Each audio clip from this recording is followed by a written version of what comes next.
Ahoy hoy gang, if this is your first time with us, welcome, and if you're joining us from a previous video, hey, we love to see it, and I hope you're doing well.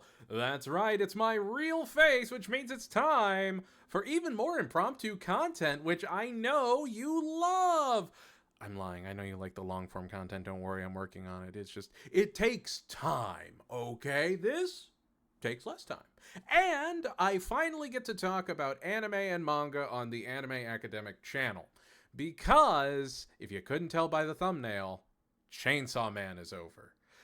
Spoilers. If you've only seen the anime, buckle up. Oh no! Kafka fell! Kafka, my buddy, my friend! No! You know, Kaiju number 8 ended. It's time for new beginnings. It's what we do. We move on. We power through. Power? Chainsaw Man reference. Keep up. After 232 chapters, we finally have a conclusion to Chainsaw Man. It is done. It is over. It is there. And I read the last chapter. And then, obviously, today, the final chapter came out. And it's exactly what I kind of wanted it to be. That's not saying I expected it. It's not to say that hello, buddy. Hi, you joining us for the conversation? I love that you are. However, you're a very large and very vocal boy. And I'm going to push you gently over there. Chainsaw Man. Let's talk about it, because it's a series that I feel like was a great gateway series for a lot of people to come into anime and manga. And as anime and manga have become much more popular, even in just the last, 5-6 years since COVID, we have seen this explosion in, media criticism, anime and manga discourse, and people being like, oh, if you like this series, you're going to love this series. All right, I guess he's just here. Well, we'll make him comfortable. We'll have a good time with the big boy while we talk about this, while we talk about the Chainsaw Man. I'm not saying this as someone that is disparaging, anime-only Chainsaw Man fans. But if you go into the manga blindly after watching the first season and going, you know what? I need to know what happens next. I gotta have it. My advice, read Fire Punch.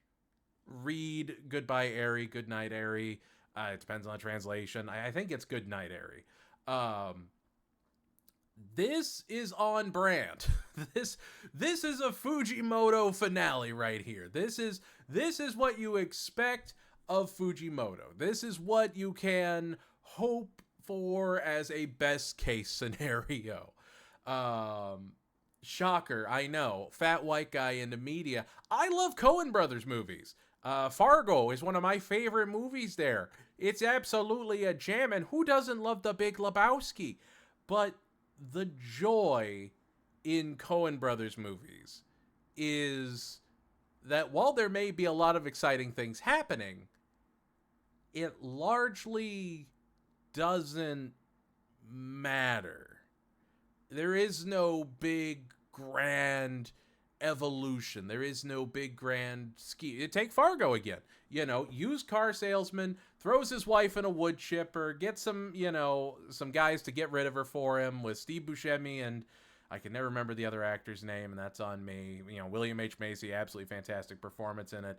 But Fargo is just the story of a cop hunting down a used car salesman to arrest him.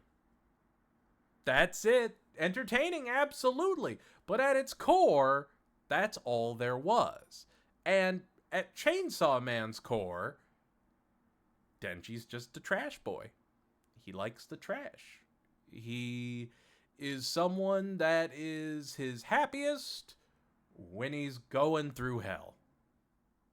Denji is just a boy living his best life. And knowing that Fujimoto is a fan of the Coen Brothers really puts that extra element to it. That this conclusion is not in the same vein as shonen series are allergic to good conclusions. It's not in that same vein of how do we stick the landing after such a long, solid run. I know, Moon Princess, aliens from the moon. No, it's none of that. It's truly he was a chainsaw man because he has a chainsaw. It's a return to normal that was not necessarily deserved, not necessarily earned, but there. It was a, and here's what everybody got up to, the end, thanks for reading. That's it. It was never more than that. It was never trying to be more than that. And I think a lot of people got hung up on this idea that there had to be more to Chainsaw Man, that there had to be this extra element that, you know, because devils are represented and their power is determined by how scared people are of them, that there had to be this deep moral story. And there isn't. Part one was a cohesive story, absolutely, don't get me wrong. But part one was effectively a summer blockbuster. It was a very long action movie, maybe action movie trilogy, and then it ends. Part two is very much a streaming limited series sequel that is meant to open the world of Chainsaw Man, to continue the story in ways you didn't know you needed. It didn't matter. None of it mattered. And I think deep down, that's what upsets a lot of people about this, is we want there to be this deeper story. We want there to be this deeper climb, this meaningful hero's journey. But does there need to be? And I genuinely think that's Fujimoto's, rationale with this ending was, does there need to be more? It's the inverse of the blue drape theory, where the drapes are blue because they symbolize the character's depression. My personal one is sometimes the drapes are blue because they had blue drapes at the store and they put up blue drapes. Maybe they just enjoy blue. And that's what Chainsaw Man calls out to. It not necessarily makes fun of people that added depth to the series, because that's not what it is. It's not nihilistic. It's not Nietzschean. It's not this, absolute teardown of the shonen genre or anything like that. It's Fujimoto going, hey, I want to tell a cool story. And my cool story has Denji. And Denji has cool chainsaws. And he does cool chainsaw things. And Denji, he's a cool guy who grew up in the slums, and now he just wants warm food, women, and a dog. That's Denji. You know exactly who Denji is. And in, say, like a Michael Bay movie, you would say that that's a very shallow protagonist. You would say that a Michael Bay movie is traditionally a very shallow experience with a lot of big moving parts and big action scenes. But there's a reason you watch Michael Bay movies. Because they have big action scenes. Because they have these big elements. Because they are building these bigger and more grandiose worlds. And I don't know. I really appreciate that the conclusion to Chainsaw Man doesn't set up Fire Punch. Doesn't set up a part 3. Doesn't really set up anything. And then they kept doing it. And then they kept being devil hunters. And, power's there, and you got the new Makima, and there's elements there of the old stuff, and a little bit of a callback, and Denji's got his little eye patch, and, things are okay. It's okay for these characters to walk away where they are. You don't need to continue the story. If you want to put it down and never pick it up again, hey, that's your prerogative. But Chainsaw Man did something magical. In a world where A conclusion like it's, where it's just, and then they became devil hunters again, and it all resets, and it's just, what if Pochita never existed? Which, that will destroy a lot of viewers, I'm sure, knowing that Pochita is gone. And that's okay. That's part of it. That's, what makes something a cherished memory is the fact that we care about it and the realization that one day it'll be gone. And I love that. There is a surprising complexity to the simplicity of Chainsaw Man. When you walk away from Chainsaw Man and you go, so that was it? That's the point. You walk away from it going, well, I read that. I experienced that piece of media.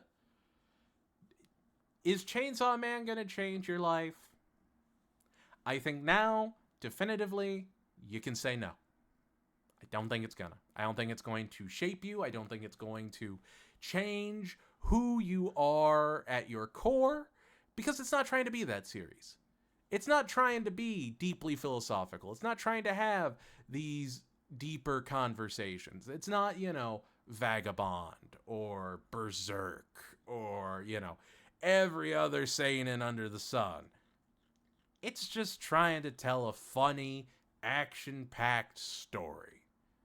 It's just having fun. Fire Punch, another great example. What is the moral identity of Fire Punch? Because it's a pretty wild story. Pretty suggestive. Not going to talk about it right here, but it's a lot. But again, that's the point. There's a lot of spectacle to it. There's a lot of action. There's a lot of really great set pieces. It's a great read, but it's basically a cinematic adventure, even ending in a movie theater like most of Fujimoto's works. Because Fujimoto likes movies, especially Coen Brother, Tarantino, any big name director movies. And I think people went into Chainsaw Man expecting something David Lynchian, something that, everything has a meaning and there's a surrealism to it. And the reality of it is that it was a Michael Bay experience. And it really becomes the question of, are you satisfied with a Michael Bay movie? Are you satisfied with where this ended? Because, again, Kaiju number 8, right down there. Conclusion was, it was there. Definitely not one of the best conclusions. Not one of the worst. Absolutely not. My hero exists.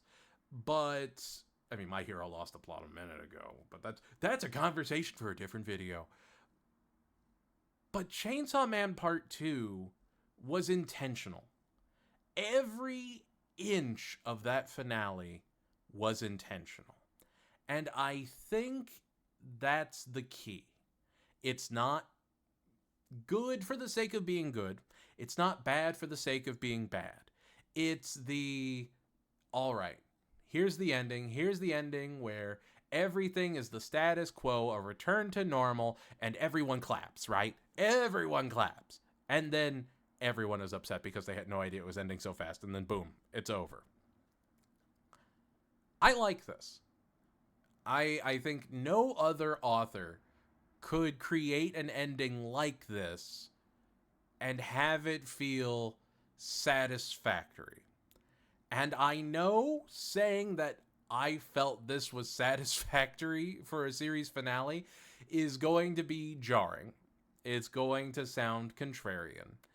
It's going to sound like I'm trying to blow smoke, and I'm not. Chainsaw Man Part 1 had a Sharknado. The Gun Devil. I know that hasn't been fully animated yet, but it's coming. Oh boy, is it coming. And I love that.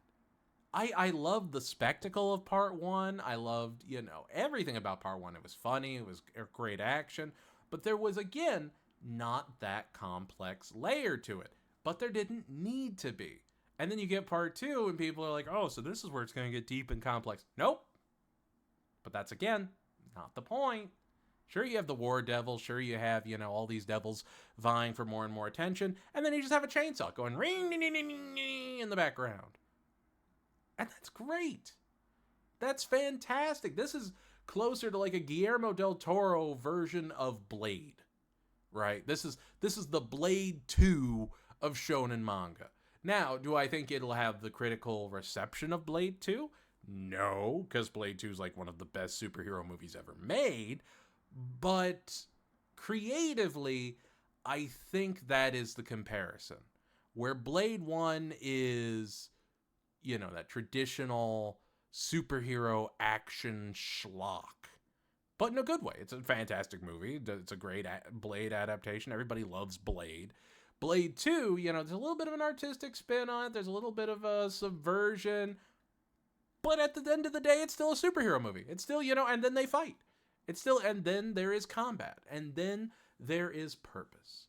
And that's Chainsaw Man. Chainsaw Man is a series that once you turn your brain off, you're in for a delightful and fantastic ride. I don't regret reading Chainsaw Man. I don't regret watching Chainsaw Man. I think this ending is the perfect Fujimoto seal on the series. I don't want to see a part 3. I want to walk away from the series as it is now. Because what we got was truly something incredible.